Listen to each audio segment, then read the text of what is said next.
turn or who to call. I had an experience with this Sunday night, actually. I had a woman that I know text me, and she had a grease fire in her kitchen. Oh, wow. And she goes, "What do I do next?" That's the typical question. But the fire was out. Yeah, they were able to get the fire out with minimal damage. A lot of smoke damage on the cabinets, and the microwave over the stove is completely melted, but they were able to stop the damage. But that's pretty much it's a what do I do next type question that we often get, and our job is to go in and help. That's got to be, yeah. I would be in the same boat if that happened to me. Right. Knock on wood. Yeah. I mean, damage happens. Damage happens. You do say, what do you do now? And that's where we are able to help homeowners and business owners through this whenever things happen like that to their home or office or building, as far as working. Have you with had them. the car through the front wall? Well, yesterday on Fort King Street, there was a car right across the way here from the studio, actually, on Fort King. Car went off the road and slammed into the front of a house. Oh, no. Right along Fort King. But wow. I went by there to talk to the homeowner, but I haven't got a phone call back from him yet. I was on Fort King yesterday. What time did it happen? It was about 3:30 in the afternoon. Wow. But we do that. We get calls for cars and structures a lot, actually. There's a lot more than you would think. So anything, pretty much anything that would happen to a home or business where you would need to get your insurance involved, those are the type of things that we come in and help with as far as the repairing and rebuilding, and oftentimes that turns into a remodeling of some sort too. So there have been times, and we've all seen these, the house on the curve, or the house at the end of a T, like the road comes to a T. Bad spot to build a house. Yeah. And so to put a road. And they will put like large poles or huge boulders. They'll put anything they can there to stop what eventually could happen. That's exactly right. So is that part of what you do? Like, let's say you help somebody and the car went through the house. You say, you know what? After we fix this, why don't we put up a big wall or something? Well, we can. I mean, that's something we can help with. We've never really been in that situation. Like the home yesterday, it's a home that you would never expect a car to hit. We did one because it was not in line with anything. No, it's just parallel with the road. Just the car went off the road. Obviously something Where happened. on Fort King was it? I was at 800 Fort something. King and 14th Avenue, I think, right behind where the Ice House is, over that area. Oh, okay. But we did one southwest side of town where the house was on the corner, and the car ran off the road and went probably about 100 feet off the road before it struck the house. And, I mean, you would never think that... It's these crazy GPS. Turn right here. Okay. That could be the problem. But, I mean, if your home is in a position, a situation, an area where things could happen, such as that, as far as on a curve or at the end of an intersection, that would be smart to build a barrier of some sort. Yeah. But so people don't know what to do next. They call you, and we've already discussed in previous shows that you somewhat have to. I guess you have to kind of put your own life on hold as you try to calm them down about their life.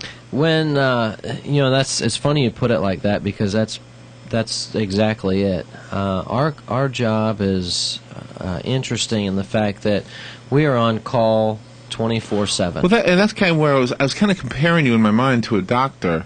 You've got your own issues, and all of a sudden somebody calls up, hey, I got somebody sick. Really, all of a sudden, your own family and everybody says, hold on, I'll be with you in a second. That's where we as a team, me, Mike, and Rob, are able to, not all the time can I get to it, or Rob or Mike get to it, but one of us, that's the decision that we made when we started this company, that we are available in order to help people. So, either we go, all the times that one of the three of us will be on the job, but we've got guys that work for us too that, able to go and help, either get them dried out or start the process of getting the damage cleaned up and taken care of. And that's one thing. I mean, hopefully it never happens where we're not able to.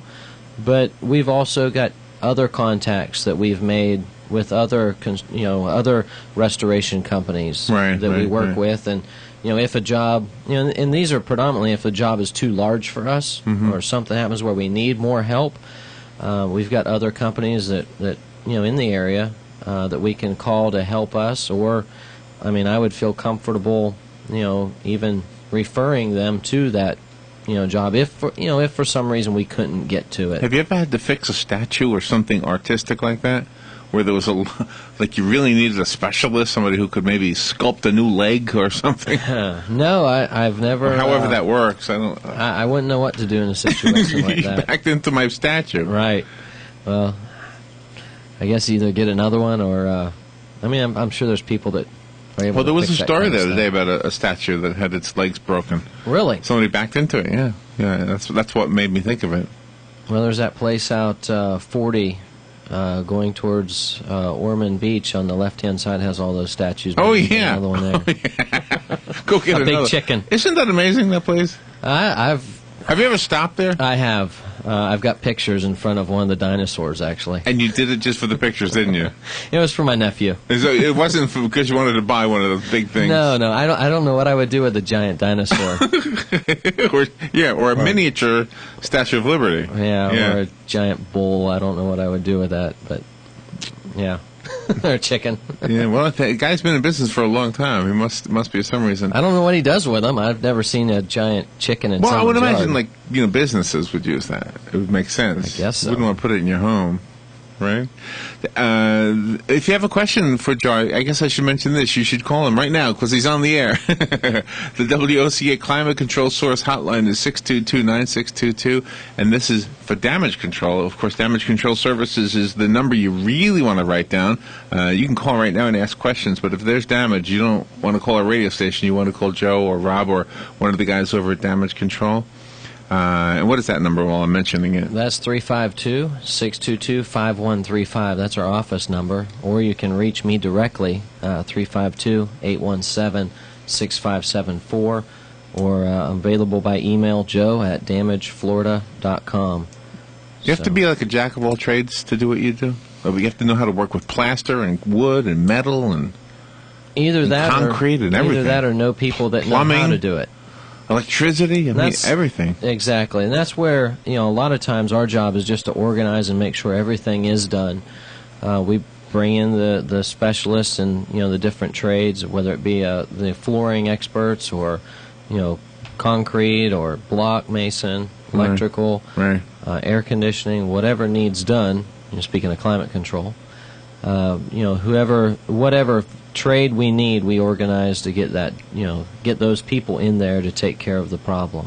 If you were to put together a top 10, and maybe you're still too young to have a top 10, but or maybe the top 3 at this point, okay, of odd things that cause damage, like let's say a meteor fell out of the sky and hit a roof or something like that. Do you have any that come to mind as I ask the question? Something unusual, like holy cow, that is so strange. That car driving off the road is kind of strange. That is a car off the road is strange. Like there was a I don't know what the show is called, but there was a show and they were demonstrating how a cannon flies, and it put a hole in a wall. Did you see this? No, a cannon or a cannonball? A cannonball. Okay. Yeah. They shot off a cannon and it went where they didn't want it to go, and literally put a hole in an actual residence. Yeah, that would not be good. Yeah, nobody was hurt, thank goodness, but. We repaired a glass room in Kissimmee one time. It was 170 panels of glass in this house. Wow. And we had built it was over a pool, a glass room. We had built it, and they called us because a glass panel had broken. And this is the glass is very sturdy. I've tried to break some of the panels, and you've got to hit them really hard with a sledgehammer. You can't just. this glass, we can walk on these buildings whenever. Oh my goodness! Whenever they're built. So that was kind of an interesting part, piece of damage. So what caused it? If it was so hard to break, how did it break? I don't know. Maybe it was a cannon. I don't know. So have you had anything fall out of the sky or Well, or the next door neighbor set off a firework or something? I can't think of anything like that. Nothing that comes to mind. Recently, we've had a lot of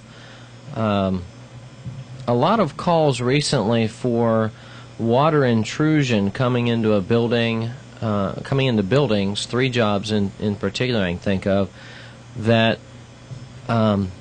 Just you really can't tell there's any damage. Right. Nothing. Some cracks in the wall, but water inside the building, and depending on where it's at, the You mean like from rain or rain or the drainage. One building that we had to work on here in town, we had to dig down and remove, reseal the exterior of the building, because the way the slope was, water was coming into the building. So we had that to do. Another area where we had to resculpt the landscaping in order to shed water away from a building. One structure that we had in Paddock Villas apartments, we had to repair the exterior cracks. So we had to dig them out and seal them, right. And then we re-stuccoed the exterior of the home and repainted it.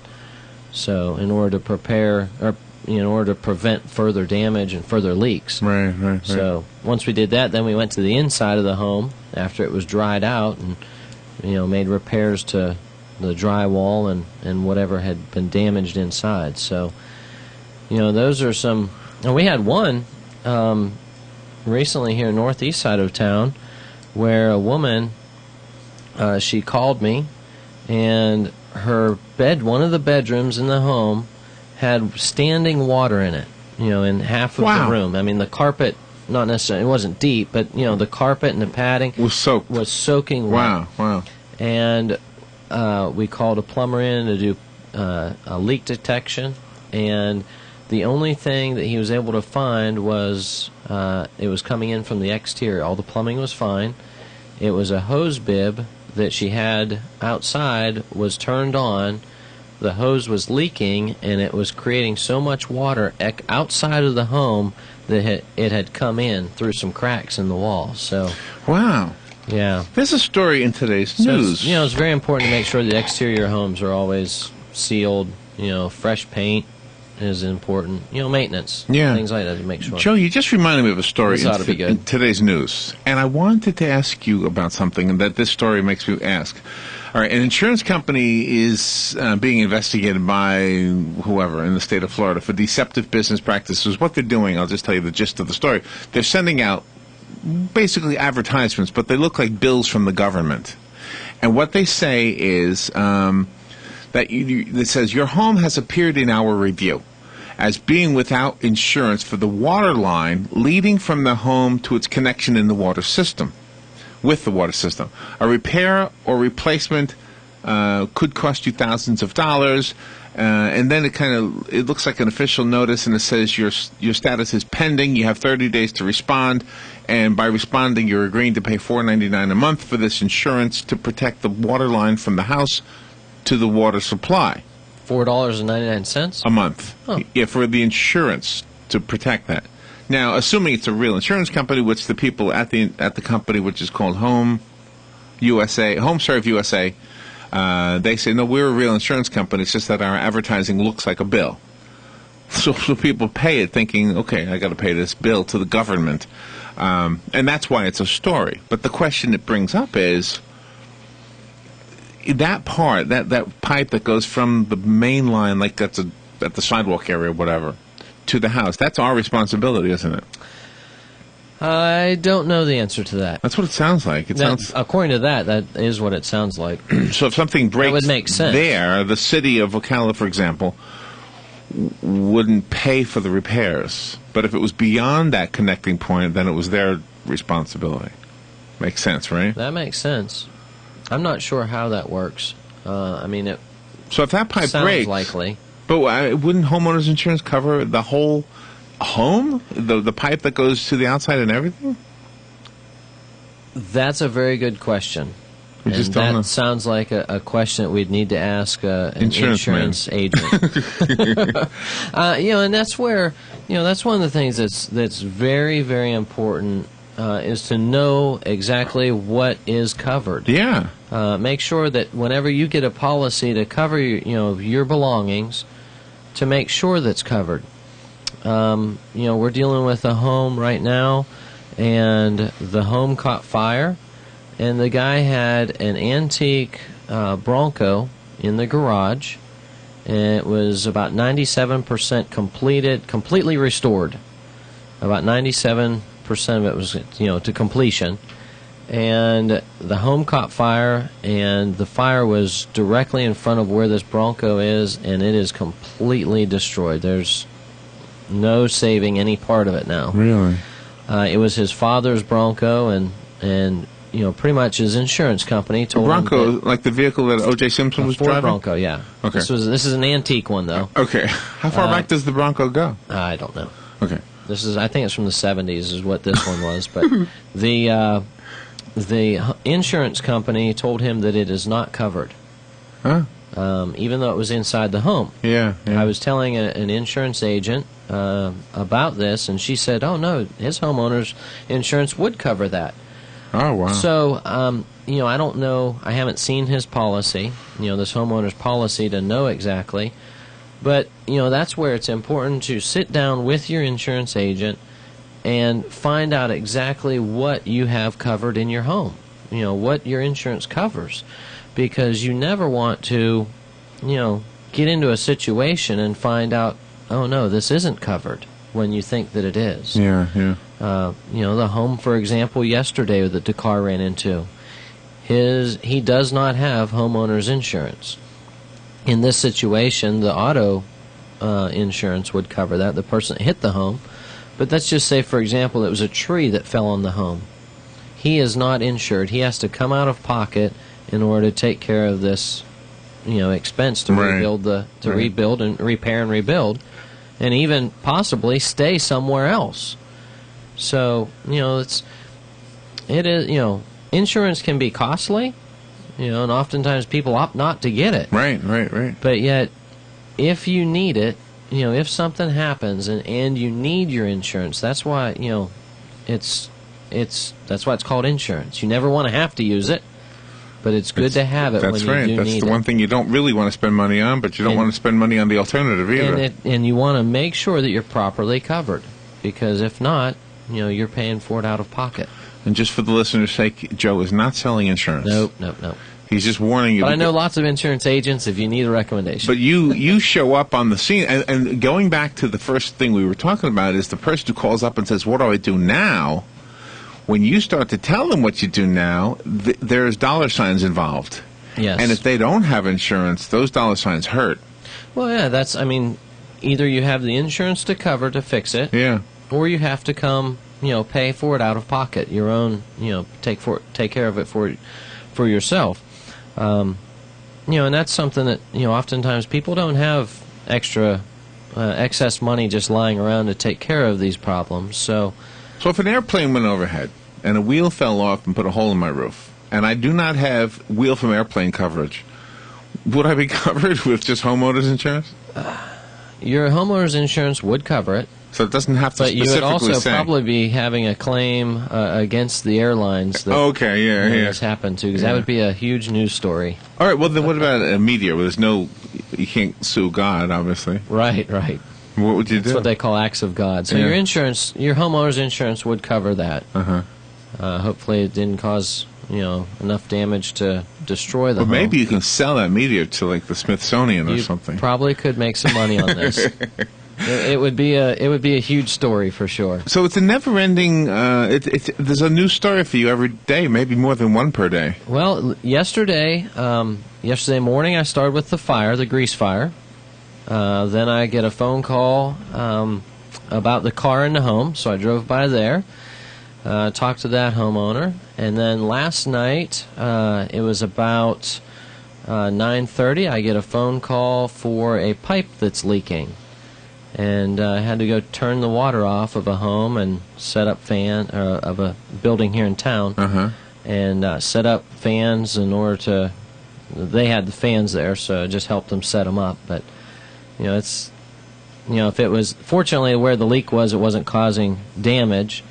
other than inside the cabinet. But so you control the damage by getting to it first. Getting to it, turn off the water. There's more than one way to control damage. This morning they're getting the plumbing repaired and fixed. Should be back up to normal. It was a salon in town here. So. And speaking of water and damage and being the fact that we're getting close to the winter, I had an issue years ago where I had a knock on my door and somebody said, "Hey, you got Old Faithful out here." And I looked out there. It had been freezing that night, and at the time I had a pump, a well, and it was Old Faithful. It was just a real geyser. It was just shooting up, yeah. Just that's one thing to be very cognizant about as far as winterizing your home. Yeah. Oftentimes we don't think about it here in Florida. Because we get very little very few nights where it's freezing temperature, but if we have several in a row, we have had several instances where we get called out for water damage because of frozen pipes. Usually these are overhead going through the attic, like a supply line for a refrigerator or something like that. But exterior, you can always have your hose bibs and things like that you want to make sure are protected, either insulated or covered up. Whenever freezing weather. And have you had many winter-related calls for damage? We've had a few. Are they pretty much always water? As far ice? as freezing, yes. Water is the main call there. The other one would be whenever we end up with like space heater fires or things like that as far as winter related. Right. Fires are most common in the winter months. We've had several where chimneys have caught fire. We've gone out to help with those. Right. Or areas around the chimney have caught fire because of the heat. So that's typically on older homes. So, what do you normally show up alone, or do you go out with one of the other guys? It really depends on the phone call. Okay. We typically everything starts with a phone call usually. As far as somebody calling for help, if I get a phone call, if somebody says, "Hey, like yesterday," I get a phone call and I love these. These are the best because I've got people watching out for me, looking for damage, so I can go and talk to the homeowners. Right, I get a phone call yesterday for the car in the house on Fort King, and I drive over there and just walk up and introduce myself, talk to the homeowner, give him my business card, and typically it's not a good time when this happens. They don't know what to do, so my response is just to give them my card, tell them that this is what we do. I know it's not a good time. If you need help, give me a call. I've had some say, "Yes, I need help. I need help right now." Yeah, right. And some say, "Okay, I'll call you." So you never really. It's not a good time. It's a tragic event whenever things like this happen. So. That's why you've got to be somewhat of a psychologist when you show up or answer the phone. Joe, we have a phone call right toward the end of the show. Let's take that real quickly. Sure. Good morning. You're on there with Joe Reichel. Yeah, good morning, Joe. I'm sorry I'm calling a little bit on the late side. I got hung up. Do you do any work with driveways? As far as I've got a driveway like most people because I think of the sandy soil. It's developing a lot of cracks. The concrete driveway or just asphalt? No, it's concrete. Okay. And the thing is, I've noticed in my subdivision here, walking around and stuff, that some people have resurfaced their concrete driveways with, I don't know what it is, and it looks mighty nice until about a year or two later, and it starts to crack again, probably where the original cracks were. Is it probably best to just replace a driveway like that, or is there some kind of a material that would be good to put on top? A lot of it depends, on how the driveway was used, or not used, how the driveway was installed to begin with, as far as, and also how old it is. So, that's something that would have to be taken a look at. There's, several different options. I mean, we've got people that can pour on top, or we've got people that are able to give you some pavers, and, all kinds of options. So I'm always thinking that some kind of a surface that would be kind of like flexible to some extent, because that's where the cracking comes in, Give me a call and I can give you a few names of people to get a hold of. Okay, sounds something I got to look forward to in the future real quick. Yeah. Have a great day. Yeah, thank you much. And that number that you would call is? 352-817-6574. That's my direct line. Or you can reach me at joe@damageflorida.com or call us at our office. That's 352-622-5135. All right. Joe, you give us peace of mind knowing that if something does go wrong, at least it can be fixed. Oh, yeah, we can always fix it. And we know of somebody who built can brand new. Damage Control Services. Give them a call, 622-5135, or call Joe direct, 817-6574. That's it. Did I get it right? Thank you, Joe. Have a great day. See you next week. We'll take a little break, and we'll be right back. Ocala's information station, 1370 WOCA. Ocala. The weather is brought to you by myfwc.com. Life jackets save lives. We're in Florida. A nice day today with intervals of clouds and sun and a high of 75 to 79. Partly cloudy tonight, low 53, and then 59 along the coast. Partly sunny tomorrow, high 72 to 76. Thursday, times of clouds and sun. There may be a shower along the coast, the high 73 to 77. From the Florida Weather Center.